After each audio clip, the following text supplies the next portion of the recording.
Sejam bem-vindos a mais um vídeo aqui no canal do Dinho Martins. É um prazer ter você aqui com a gente. Se você ainda não se inscreveu no nosso canal, então eu convido você a fazê-lo. Se inscreva, compartilha com os amigos, deixa o seu like, afinal de contas, é você quem ajuda a nossa mensagem a chegar cada vez mais longe. Hoje, no nosso canal, tem a oportunidade de receber uma grande liderança política da região aqui do estado do Espírito Santo. Amigo também. Aliás, uma pessoa que tem grandes qualidades e pode certamente contribuir muito para o desenvolvimento regional. De quem eu estou falando? Ex-vice-prefeito de Ibiraçu, Diego Crentes, agora no Conversando com o Dinho Martins.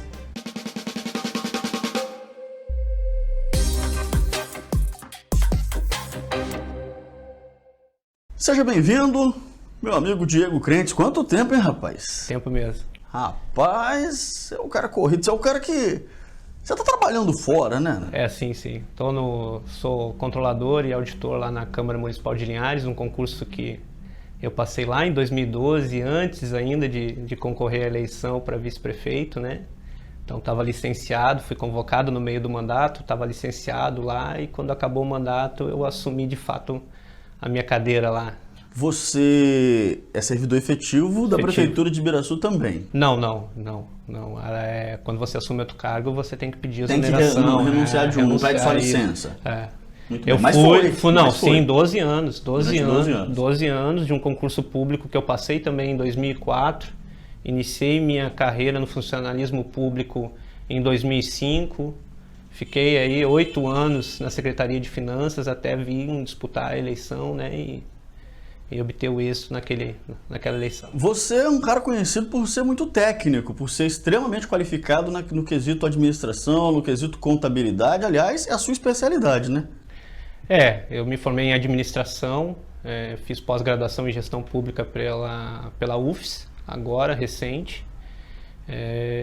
E essa parte de auditoria, controladoria, finanças sempre foi meu foco. Sempre fiz muito curso, sempre me preparei para estar servindo bem onde eu estivesse, servir bem a prestar um serviço de qualidade na administração pública. Diego, você é controlador na Câmara Municipal de Linhares. Sim. Está lá há algum tempo já, né, desenvolvendo seu trabalho. É um município maior, os desafios também são maiores e, por consequentemente, a responsabilidade também, né? Sim, porque a controladoria ela tem a responsabilidade solidária, né? Então o presidente responde administrativamente, mas o controlador também responde por todos os atos. Então meu papel lá, ele não é um papel de simplesmente fiscal, é de orientar. É um órgão consultivo, da orientação, análise técnica, né, ajudar na prestação de contas, tem os pareceres da controladoria que a gente tem que enviar ao Tribunal de Contas todo ano, no fechamento do exercício. E quando chega aquela coisa de votar LDO, imagina o trabalho que dá, LOA, meu Jesus amado. Mas a gente gosta, né, não sair do convívio político, né, eu acabei indo para Linhares e aprendi muito, porque um município, uma outra realidade. Claro.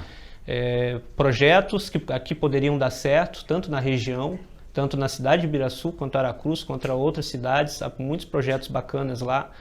O prefeito Guerino Zanon, juntamente com os 3 vereadores, vem fazendo um trabalho bom lá na cidade de Linhares e a gente acompanha politicamente por gostar de política. Claro, é impossível desvincular uma coisa da outra. Não tem como Ainda que o técnico vai estar sempre ali, mas tem um lado do coração que...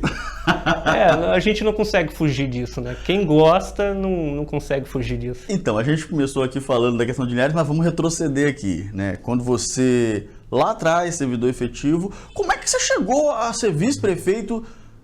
Porque você é um cara jovem. Nós estamos falando de 8 anos atrás. Você era mais jovem ainda 8 anos atrás. Como é que é isso, cara? De repente, um jovem escolhido para ser vice-prefeito de Ibiraçu. Quando a gente foi para a eleição, eu tinha 27 anos de idade, né?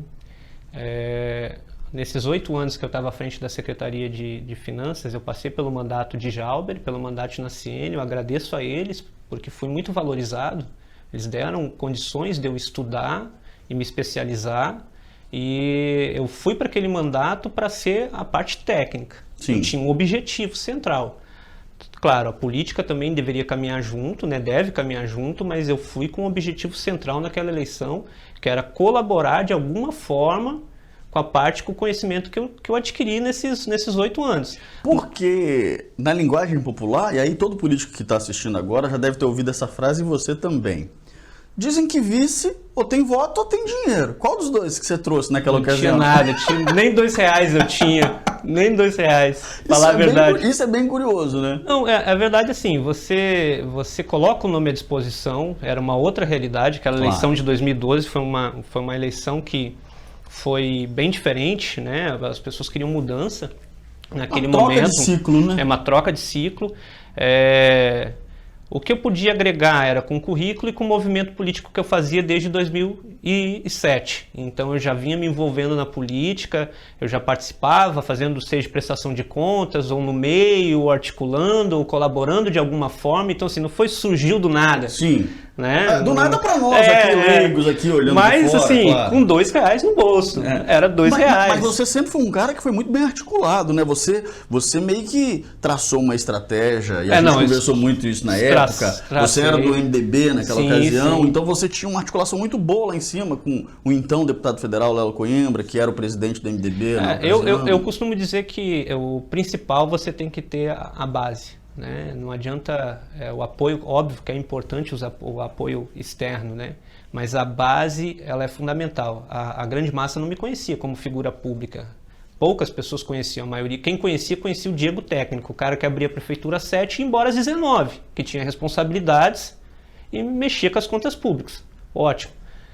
2 anos antes, eu decidi que eu iria colocar o nome à disposição. E nisso eu comecei 2 anos antes. A remar o barco, conseguir o apoio de 2 siglas partidárias, né, de 2 colaboradores. Os partidos viram potencial, porque naquela eleição, o ideal era que tivesse alguém muito popular, mas também alguém com apelo técnico. Claro.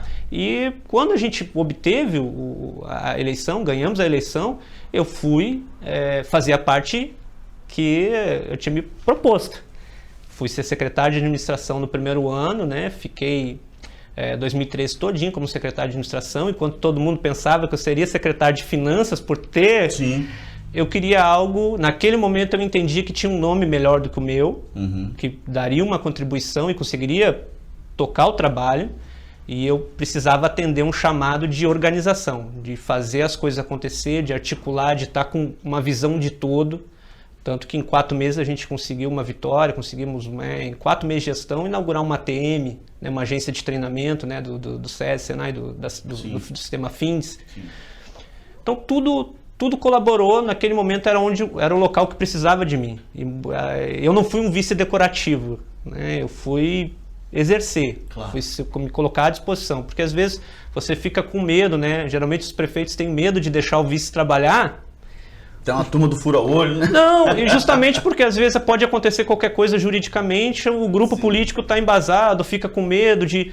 Eu nunca tive medo de tomar processo. Acho que você faz tudo dentro da norma, da legalidade, dentro da lei. Só que você tá ali... Está exposto. Pode acontecer tudo. Na nossa profissão aqui de jornalismo é a mesma coisa. Jamais ia deixar ficar na minha cadeira, quer dizer, nem sala de vice-prefeito na época tinha, nem nada, e ficar lá parado num cargo de expectativa. Eu não nasci para ter cargo de expectativa, não estudei para ter cargo de expectativa. Até porque isso é próprio, além da sua personalidade, o próprio ímpeto da juventude requer um pouco mais de atividade, um pouco mais de guerra, de batalha.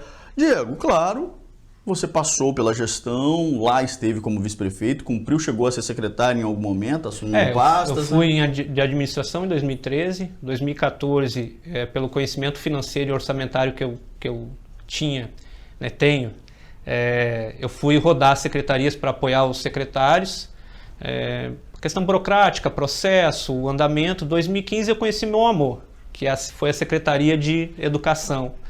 Eu nunca gostei tanto de trabalhar numa secretaria quanto a educação, porque você deixa a parte pedagógica com os profissionais. Se você pegar a saúde, você vai ver que delícia aqui. A saúde já é mais não é qualquer um que encara. Então, assim, você deixa a parte técnica com as pessoas, a parte pedagógica, e você cuida da parte administrativa. Então, tinha uma equipe excelente. Eu agradeço a todos que trabalharam comigo na Secretaria de Educação, porque foi assim, de 2015 até o meu finalzinho de sair, né? Foi espetacular o trabalho que a gente fez. A gente teve muitas vitórias ali. Às vezes a gente não divulga. Eu tenho essa coisa do funcionalismo público, assim, eu não faço mais que a minha obrigação. Você é o famoso ovo de pato, né? Tem ovo de pato e ovo de galinha, né? Isso. O ovo de pato dizem ser mais eficiente, tem mais vitamina, porém não vende tanto, porque pato não faz muito barulho, não tem muita popularidade. Eu tenho essa visão de que eu colaborei da maneira que eu me propus. Me propus colaborar daquela forma e não me arrependo de absolutamente nada. Você é um cara boa praça. Ciclos começam, ciclos terminam. Você começou um, terminou ele, entendeu, junto com o seu grupo lá, que era hora de parar ali aquela parceria naquele momento, e você foi se aventurar ou respirar novos ares, oxigenar aí suas raízes políticas. Porém, o que a gente ouve, e aí eu tenho bons contatos em Ibiraçu, é exatamente essa relação de respeito que se manteve com todo o grupo, com todas as pessoas, mesmo os adversários políticos, porque é importante deixar claro que uma coisa é ser adversário político, outra coisa é ser inimigo das pessoas, né? São duas coisas diferentes. E eu queria que você falasse um pouquinho de como que é olhar de fora aquilo que você esteve dentro. Eu costumo falar... É igual o cara quando separa da mulher, enquanto com ela na rua, será? Rapaz, já fui dali. Eu costumo que a gente tem que pensar um pouco, assim, olhar para frente e esquecer de olhar para o retrovisor, né? É o parâmetro da administração pública. Não foi algo que eu senti um certo desconforto na época e achava que era um ciclo que não cabia mais a mim, já tinha feito o meu papel naquele momento, né? Eu não guardo mágoa nem rancor de absolutamente ninguém. Eu acho que meu coração não tem espaço para mágoa e rancor. Em público não deve ter isso, na verdade. Quando você fala realmente dessa questão, eu acho que inimigo e adversário, a gente vive um momento muito complicado na política e na vida pública. As pessoas costumam fazer da política um fla-flu. Infelizmente. Lá em Ibiraçu isso é muito comum, então o tal do verde e vermelho, que é uma desgraça também, né? Pelo amor de Deus, né? Eu gosto de uma situação que eu não posso... Como é que eu posso odiar aquele que possui o mesmo sonho do que eu? Eu não tenho como odiar uma pessoa que possui o mesmo sonho do que eu. Então eu respeito todos que colocam o nome à disposição, sempre tive esse posicionamento, acho que é digno todos se colocarem à disposição da sociedade, isso é legítimo. Foi um ciclo, eu me sentia à vontade, eu achava que não tinha mais espaço para mim. E eu fui viver outra realidade. Claro. Fui muito bem recebido, convergiu as ideias políticas e a gente vem caminhando. Faço críticas, mas faço críticas pontuais e técnicas. Claro. Às vezes nem todos entendem de uma situação. Não, mas tem uma galera também que só quer ser elogiada, né, bicho? E na vida pública não é assim, né? Porque é muito fácil também ser só vitrine ou ser só pedra. Você, ocasionalmente, tem as duas experiências. Você já foi a vitrine e hoje você está no lado de cá. Agora, quando você foi disputar uma eleição em outro palanque, para ficar mais fácil das pessoas entenderem, é natural que você tenha construído aí, ampliado, eu imagino, e aí eu sou o cara otimista. Eu penso que a pessoa está sempre ampliando. O importante que eu entendo na política é o somar, ele é fundamental. Mas que as pessoas precisam entender. Hoje as pessoas querem um nome, elas querem alguém, elas acham que o grupo funciona assim. Eu quero defender uma ideia. Então eu quero defender um modelo de gestão, uma maneira de trabalhar e aquilo que a gente acredita, vamos colocar no papel e vamos tentar realizar essa parte técnica. Sim. Nós precisamos hoje... Os números falam, né? Hoje a gente precisa, principalmente, fazer um diálogo de alto nível. A gente que tem a vida pública, a gente não pode colocar a política no raso, falar que tudo é fácil, criticar tudo. A gente tem que ser técnico, tanto que minhas críticas são pontuais. Deve ter 4, 5 críticas nesses 3 anos e meio, mas foram críticas pontuais que eu achei que eu deveria fazer. Não, você tem essa responsabilidade. Sem falar mal de ninguém, sem citar nomes, sem nada. Me parece, Diego, que além de você ter a responsabilidade de fazer as críticas por ter já sido vice-prefeito, então você conhece bem, você tem mais que isso, a obrigação como cidadão, que aí é todos nós, né? Todos nós. o pessoal que está assistindo aí, tem a obrigação de fazer críticas, de observar o trabalho do homem público de perto, de fiscalizar, porque essa coisa de eleger e largar para lá, isso é coisa do passado, né? Isso é coisa do passado, tem que participar de forma ativa. Eu não consigo entender por que há tanta resistência das pessoas aceitarem as críticas, independente de onde elas venham. A grande questão está, algumas pessoas até gostariam de colaborar, gostariam até de ir ao debate. O problema todo é quando você você debate e a resposta que vem sempre ela é perseguição, ela é o mimimi, é uma batida, é uma intolerância. A palavra certa é intolerância. A gente tem que ser mais tolerante à crítica e deixar as pessoas expressar o pensamento delas. Ninguém é obrigado a gostar de tudo. E de todos. Nem de mim, ninguém é obrigado a gostar. Mas a pessoa pode escutar, ela pode dar uma opinião válida. Às vezes a pessoa critica apenas por criticar, não tem nada construtivo naquela crítica. Tem uma frase, uma vez no filme, você falando aí, agora eu lembrei, que falava assim: mas o que você está querendo dizer? Não estou querendo dizer nada, estou querendo dizer isso que eu falei mesmo, é só isso, não tem... Não, porque esse cara está querendo dizer alguma coisa com isso que ele está falando, hein? Não, eu só estou querendo dizer isso mesmo, não tem um plano B, não tem aqui uma mensagem subliminar embutida nesse recado. Não, o recado é esse, está errado é isso aqui, ou está certo aquilo ali. Isso é bem bacana quando as pessoas estão desarmadas e conseguem compreender isso. Então, assim, essa intolerância ela afasta as pessoas. As pessoas param de dar sua colaboração, param de dar sua opinião. Hoje você faz qualquer comentário, você é visto como vilão. Olha, um comentário negativo. Não, você faz uma crítica construtiva. Para você mostrar, olha, poderia ter seguido esse caminho aqui. Esse caminho seria melhor. Olha, ocorreu isso, até a questão de informação à população, porque a população hoje ela não acompanha tanto as sessões, apesar de lá na Câmara de Ibiraçu estar de parabéns, os vereadores fazem um papel muito, muito bom, tem a Rádio Câmara, eu vejo pela comparação de estar trabalhando no Legislativo com outras câmaras, eu consigo comparar que a Câmara de Ibiraçu é um exemplo, né?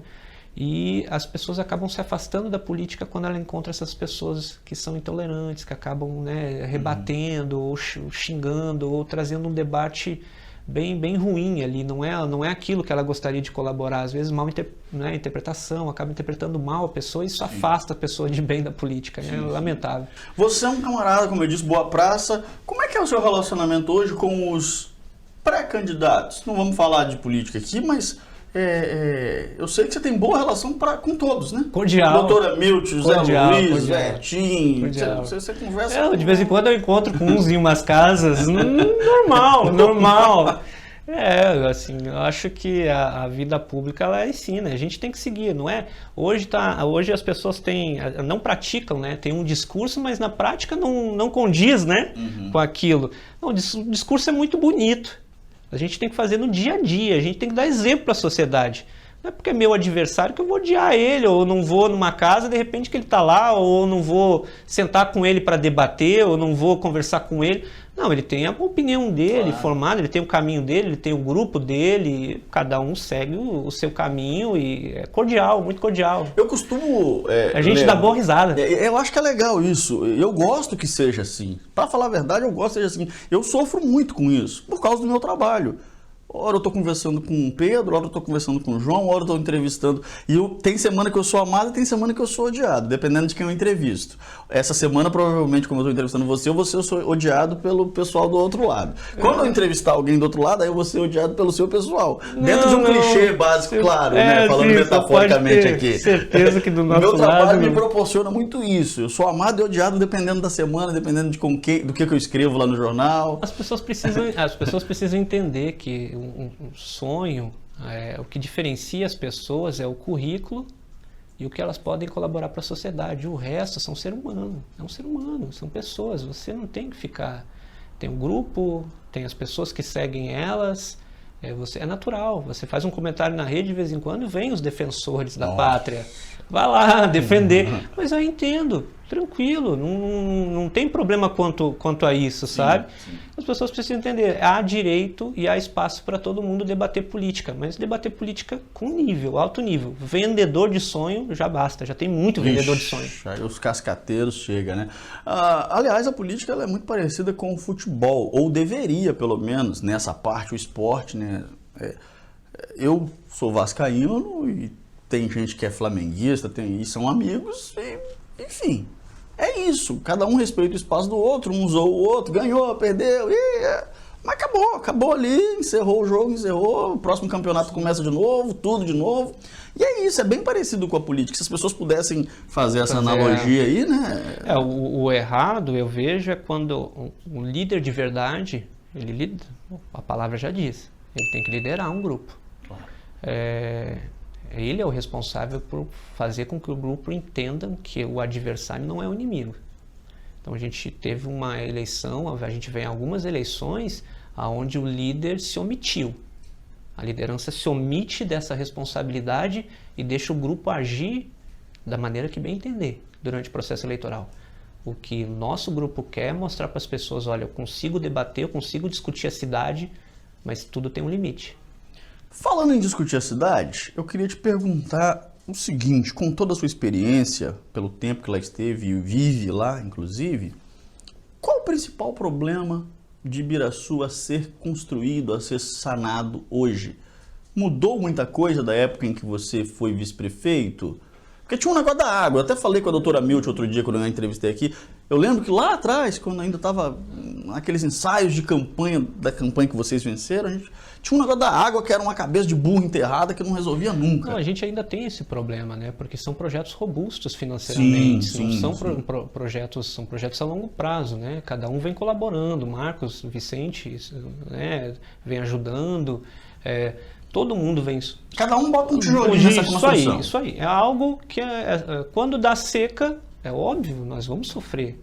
Mas tem alguns problemas que são crônicos. Sim. E a gente tem que atacar esses problemas crônicos, mas para isso a gente precisa... A prefeitura não detém caixa de recurso próprio para isso.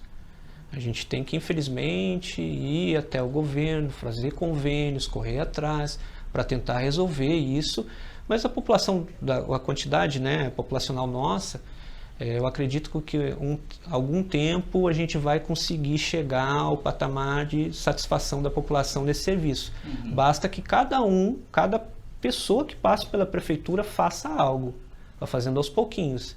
Jalber fez, Naciane fez, Duda fez, né? Agora está dando continuidade, o próximo tem que seguir dando continuidade para a gente chegar nesse resultado, porque é um recurso pesado, não é fácil, né? A renda de Ibiraçu, Diego, você que é o cara dos números, a renda de Ibiraçu, é claro, a gente sabe que é um município que, entre aspas, economicamente falando, é pobre de receitas. Como é que muda isso, hein, cara? Como é que melhora isso? Atraindo indústrias, empresas, porque geograficamente é difícil também Ibiraçu, né? Eu acho que agora, depois nós vamos ter dois grandes problemas para atacar após pandemia. Que uma é a saúde, que nós precisamos melhorar, e a outra é a geração de emprego e renda. É fundamental. Mas para isso tem umas condicionantes que a gente precisa atingir. Né? Eu vejo as pessoas comentando como se fosse um problema fácil atrair empresas. Nossa, não é. Molezinha. Não é como se fosse fácil construir um polo industrial da noite para o dia. Isso não vai acontecer. É um processo longo que demanda uma articulação política. E a articulação política, eu vou te dar alguns exemplos. Só para deixar... A gente precisa que a classe política nos apoie a incluir Ibiraçu na área da Sudene. Enquanto nós não formos a área da Sudene, a gente vai perder para Linhares e Paracruz. Nós somos uma cidade pequena. Segundo, topografia. Nós precisamos discutir um terreno, só que não é só comprar o terreno. Nós precisamos de toda a infraestrutura do terreno. Claro. Se eu estou falando de calçamento, esgoto, água, luz... Como chegar até lá, né? Toda a estrutura para ser atraente, né? Ser atrativo para as empresas. O que eu falo que o desenvolvimento regional hoje, nosso, ele não funciona para cidades satélites, cidades pequenas que estão as mais coladas. Por quê? Por que eu falo isso? Porque nós estamos reféns dessa questão da política de incentivo fiscal. O cara jamais vai preferir a minha cidade, que não tem os incentivos fiscais tão robustos quanto a Aracruz, contra o Linhares, contra a Sé. Não vai. Ele está pensando nele, é uma empresa, ele não é filantropia, ele visa o lucro. Lucro. Hoje, até porque sem lucro quebra. Hoje a Aracruz, ela tem uma lei, claro que a gente respeita, porque a democracia é isso. A Câmara de Vereadores lá no passado votou, né, as condicionantes, que quando eles recebem essas indústrias, 70% da mão de obra tem que ser morador de Linhares. Então, quando você tem até uma ADIM, né, que o Otávio entrou, uma representação contra para tentar derrubar essa legislação aqui de Aracruz, porque aí você não está fazendo desenvolvimento regional. Quando você cita desenvolvimento regional e você quer atacar o problema, o município não pode ter uma lei que desfaz uma política pública do Estado. Se o desenvolvimento regional é uma política pública do Estado do Espírito Santo, ela tem que verificar para onde essas empresas estão indo, se não tem barreiras para a contratação de mão de obra desses municípios menores ao redor. E aqui eu não estou falando mal dos vereadores de Aracruz.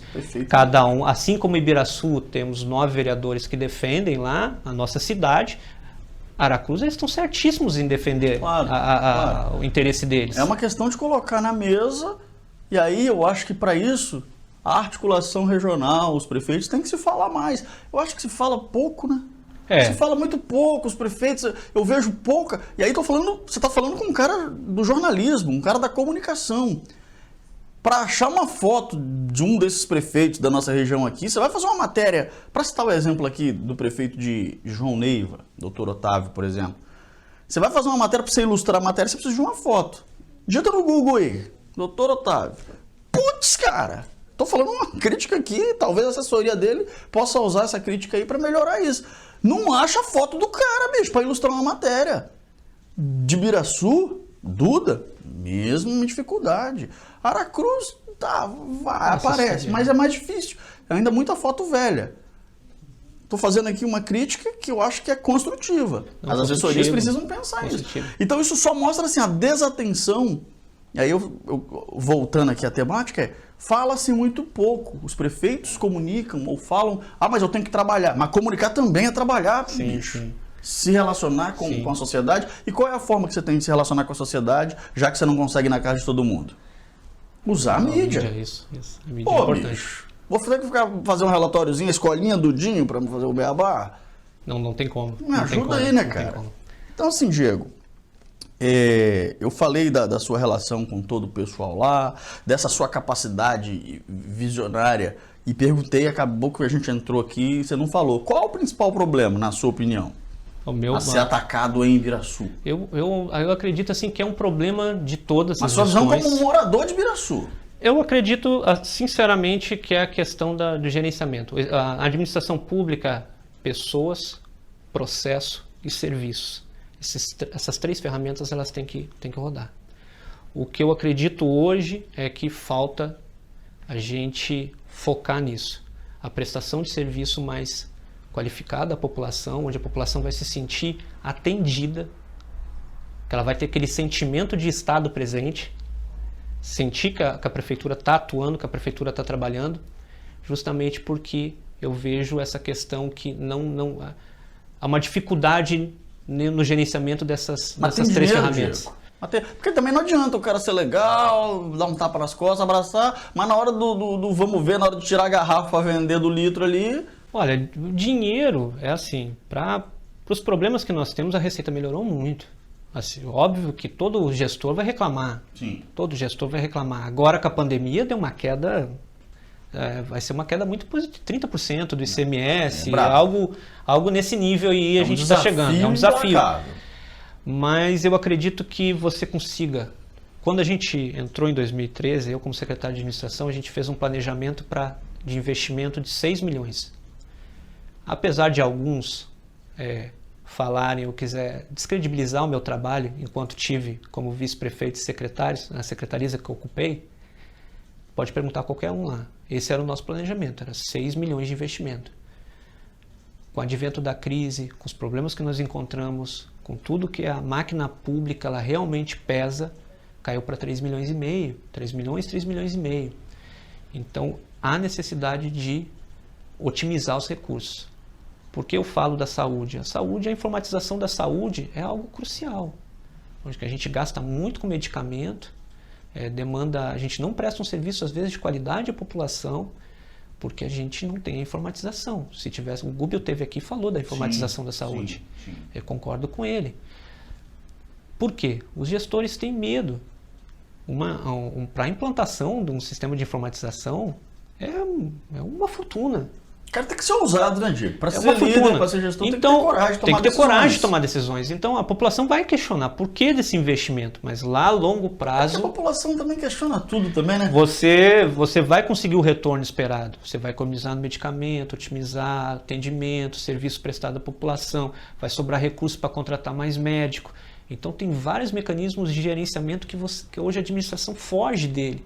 Muitos com medo da repercussão de investimento, que a implantação custa caro, e o resultado é a longo prazo. Sim. Pode ser que eu não esteja mais no mandato, então por que eu vou fazer isso? Por isso que a galera prefere ficar pintando ruas. E aí eu não estou falando especificamente de Ibiraçu, estou falando de todo, né? O homem público tem essa fama. Melhor pintar meio fio, fazer um jardinzinho ali, porque as pessoas estão vendo, né? O grande problema hoje nas administrações públicas é que fazem a gestão, 4 anos. Elas não fazem governo, elas não fazem políticas públicas de governo para ultrapassar essa. Que vem o próximo, eu vou implantar, o próximo faz outra coisa. Nós vamos melhorando os serviços prestados com as ferramentas que temos. Hoje o mundo está tecnológico, claro, não tem para onde você fugir. E esse negócio disso. de ficar com medo da pressão popular, eu tenho uma análise assim, muito crítica, quem me conhece sabe disso.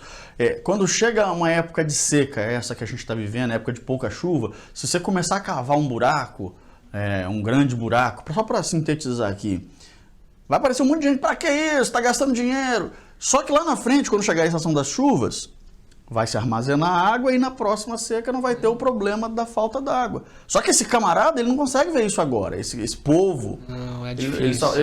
É muito difícil você conseguir conscientizar a população, porque realmente na administração pública, o entrave, você não consegue dar uma resposta rápida para a sociedade, porque é uma burocracia, ela tem que ser seguida. O ser humano é imediatista também, né? O cara quer agora, ele quer agora. Até a visão que a gente tem, às vezes, prefeitos constroem, eu não estou falando de Ibiraçu, estou falando em geral. O negócio é construir.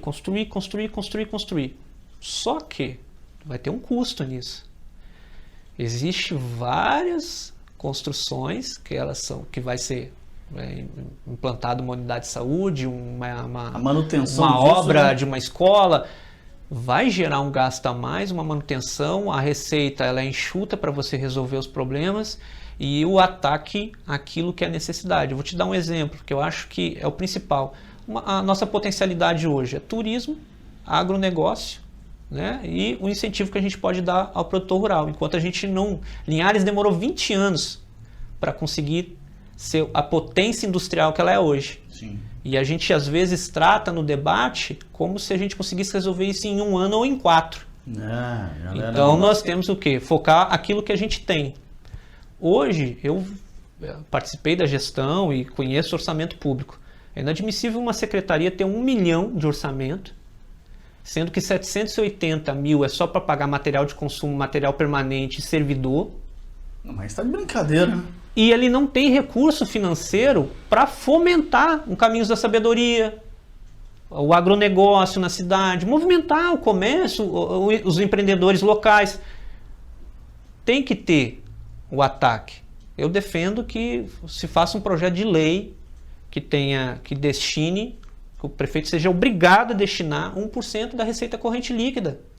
Deixa o cara lá com uns 350, 360 mil por ano, para o secretário poder montar um planejamento estratégico. Que na versão pública, esse dinheiro nem é não é tanta assim, coisa, mas para a cidade de Ibiraçu já ajudaria o secretário, porque ficar lá implorando senão fica recurso financeiro, né? Não, aí fica refém especificamente das parcerias, dos convênios, sim. Porque senão não acontece nada. E você perde credibilidade, principalmente com os empreendedores locais, com as pessoas que estão lá na base, atuando no turismo, no agronegócio. As pessoas acabam descredibilizando a administração pública, porque ela não consegue dar a resposta. Você, olha, tem um evento tal, mas o evento tal custa tanto. Aí fica lá, com pires, pedindo para empresário, dinheiro, enxugando daqui. Não, tá lá o seu recurso para esse tipo de fomento. Esse ano eu vou fazer isso, no outro ano eu vou fazer isso, vai ter que sobrar esse ano tanto, vou pedir mais um pouquinho aqui para fazer algo mais robusto.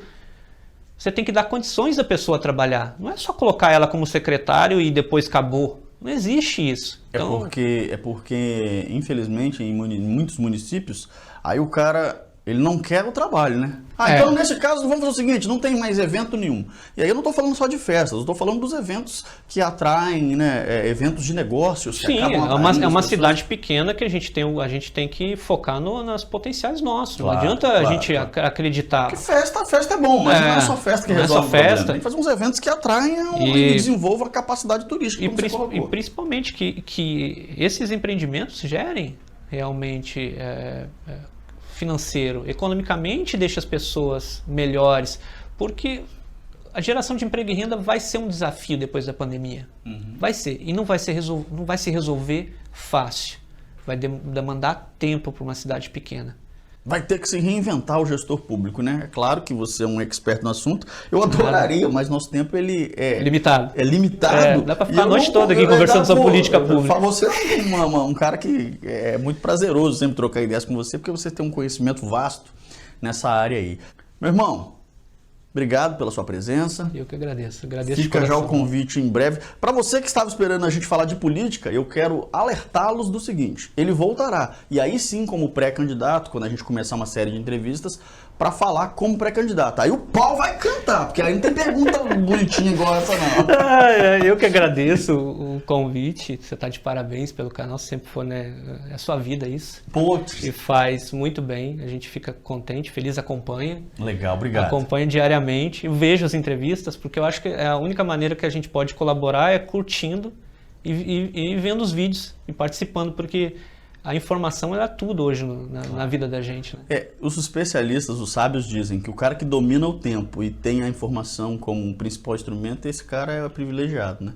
Informação e tempo são as duas ferramentas aí importantes. Não, agradeço de coração. Valeu, Diego. Você que não deixou o seu like, deixa aí o like, compartilha, se inscreva no nosso canal e aproveita para compartilhar com os amigos esse vídeo da entrevista com o nosso amigo Diego Crentes, ex-vice-prefeito de Ibiraçu, atualmente na Controladoria Geral da Câmara de Linhares. Obrigado, gente, um grande abraço e até o próximo vídeo.